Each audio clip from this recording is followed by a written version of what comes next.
Alguien dijo una vez, y con mucha razón, que el lugar favorito de los falsos profetas es el umbral de la puerta estrecha. ¿Dónde se encuentran los falsos profetas? ¿En los bares? ¿En los prostíbulos? No. Los falsos profetas se encuentran, sí, fuera de la puerta, por supuesto, pero al lado de ella. Y tan pronto ven a alguien disponiéndose a entrar, le caen encima como los buitres a la carroña. Hermanos, ¿cuántos aquí no han pasado por la experiencia de predicar el evangelio a familiares y amigos que antes no mostraban ningún tipo de interés en las cosas espirituales? Ninguno. Eran totalmente apáticos. Pero vino el evangelio, fueron despertados, parecían estar a punto de entrar por esa puerta de la conversión, y resulta que ahora son más católicos que nunca. O se volcaron totalmente hacia sectas religiosas que no enseñan la verdad. ¿Qué pasó? Fueron seducidos por los falsos profetas. Fueron seducidos por los falsos profetas. Bueno, pastor, pero al menos ahora están dedicados a cosas espirituales. Y lo importante es que sean sinceros en lo que creen. Peor es cuando no creían en nada. No, mi amigo, no. Esa no es la opinión de nuestro Señor Jesucristo.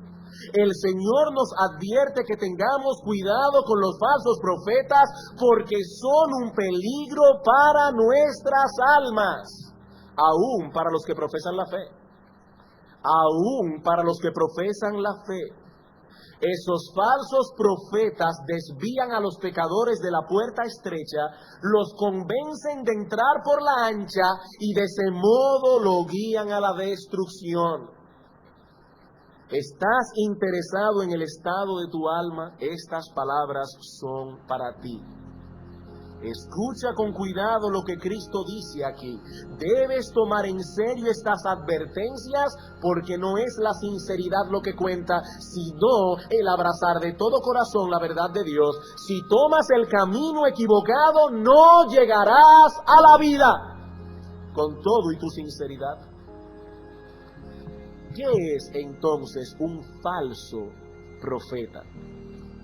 Alguien que pretende hablar en nombre de Dios, pero que en realidad está hablando por su propia cuenta o bajo la influencia directa del maligno.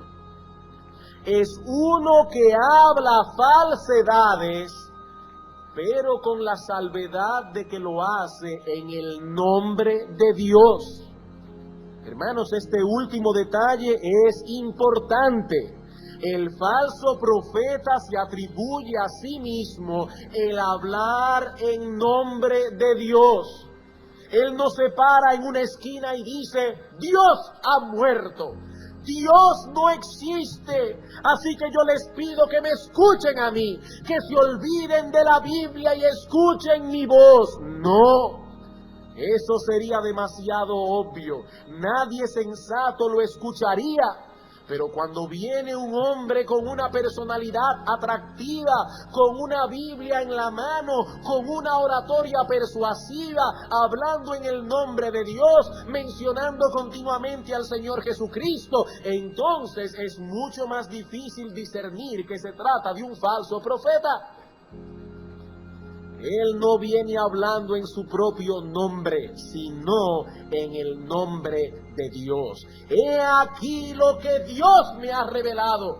O dirá, he aquí lo que dice la Escritura. He aquí lo que dice la Escritura. Y citará un texto aquí y otro texto allá, generalmente fuera de contexto, y muchos incautos serán atraídos al ver que el individuo está usando un lenguaje bíblico. Bueno, explícitamente el Nuevo Testamento nos enseña que la iglesia tendrá que enfrentar ese mismo problema a lo largo de toda su historia. En Mateo capítulo 24, versículos 4 al 5, dice el Señor, mirad que nadie os engañe, porque vendrán muchos en mi nombre diciendo, yo soy el Cristo, y a muchos engañarán. Y más adelante en el versículo 11 dice, y muchos falsos profetas se levantarán y engañarán a muchos. Hermanos, noten con cuidado las veces que la palabra muchos se repite en el texto. Vendrán muchos en mi nombre, muchos serán engañados, muchos falsos profetas se levantarán, engañarán a muchos. En 2 Corintios 11, 13 al 15 dice Pablo que el mismo Satanás se disfraza como ángel de luz y que también sus ministros se disfrazan como ministros de justicia.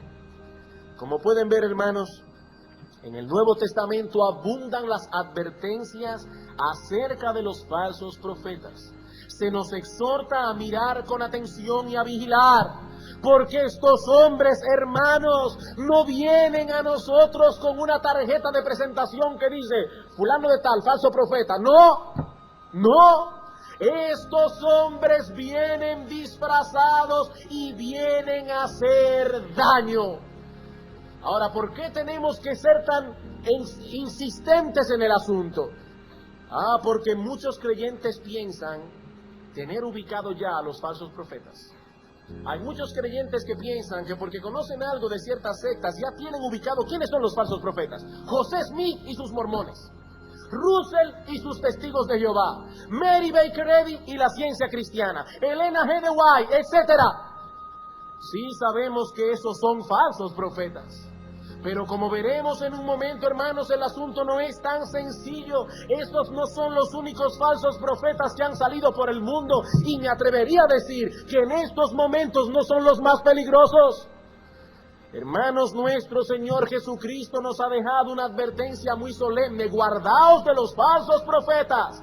Y en todo el Nuevo Testamento se nos advierte lo mismo una y otra vez. Hay un peligro evidente aquí del que debemos cuidarnos. Mis queridos hermanos, no debemos tomar estas palabras con ligereza. No debemos ser simples. El Señor dice: guardaos, manteneos en guardia, vigilantes. Si no tomamos estas advertencias en serio, podremos ser devorados por uno de esos lobos rapaces. Se ven inofensivos, mansos, gentiles, pero el Señor nos advierte aquí que si caemos en sus garras nos devorarán. En Romanos capítulo 16, versículo 17 al 18, el apóstol Pablo no solo nos advierte, sino que ruega mantener los ojos abiertos debido al enorme peligro que representan estos hombres. Engañan los corazones de los ingenuos. Las palabras de estos hombres son suaves y precisamente por eso son fáciles de tragar. El discurso de ellos parece bueno, el discurso de ellos parece útil, beneficioso. Ellos no vienen a nosotros diciendo: yo no creo que la Biblia es la palabra de Dios. No, vienen encubiertamente, hablando de cosas que nos parecen útiles, hablando de la unidad familiar, hablando de la crianza de los hijos, hablando del matrimonio, hablando de la salud. Hermanos, el problema del falso profeta no es que hable de la unidad familiar. El problema del falso profeta no es que hable de la crianza de los hijos, aunque yo no sé por qué ese es el tema favorito. Pero ese no es el problema, hermanos. Tenemos que predicar acerca de la familia, tenemos que predicar del matrimonio, tenemos que predicar de los hijos. El problema es que entretienen a los hombres con esos temas, pero no les hablan nunca del arrepentimiento, no los enfrentan con sus pecados, no les hablan de esa fe en Cristo que nos lleva a abrazarlo tal cual Él es ofrecido en el Evangelio, no solo como nuestro sacerdote y salvador, sino también como profeta y rey. En otras palabras, hermanos, y escuchen esto con atención, su veneno no aparece siempre en lo que dicen, sino en lo que no dicen. El veneno del falso profeta no siempre viene envuelto en lo que dice, aunque muchas veces sí. Muchas veces sí. pero también introduce veneno a través de lo que calla. ¿Qué hacen los falsos profetas? Ellos no echan a un lado la Biblia. Aquí no dice que estos hombres echan fuera la palabra de Dios, no. Aquí dice que por un lado le añaden y por el otro le quitan. Mantienen ciertas cosas esenciales de la Biblia. Hablan de Cristo, de su muerte en la cruz, de confiar en Él, pero todo eso viene a ser en su predicación un conjunto de frases sin sentido, sin sustancia.